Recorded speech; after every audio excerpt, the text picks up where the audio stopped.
Bwana, hii ni aibu kubwa sana kwenye Capital City, lenyewe linajiitwa Capital City Nairobi.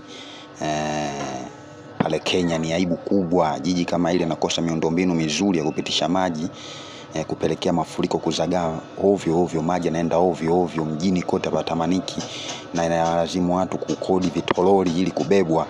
Ni aibu kubwa sana ukizingatia ni wenyeji wa AFCON 2027.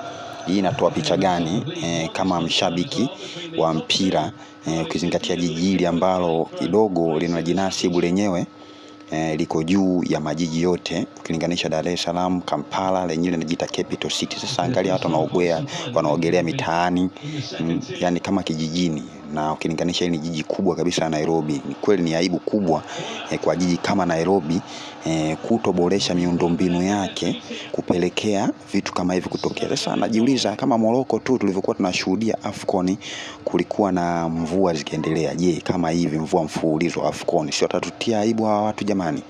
Ni aibu kubwa sana kwa jiji kama Kampala, Nairobi kufanya vitu kama hivi, yani vitu vya ajabu.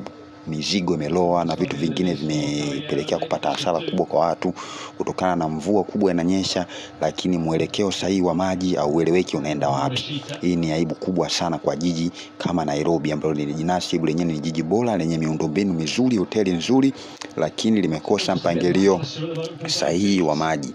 Kiukweli inasikitisha sana.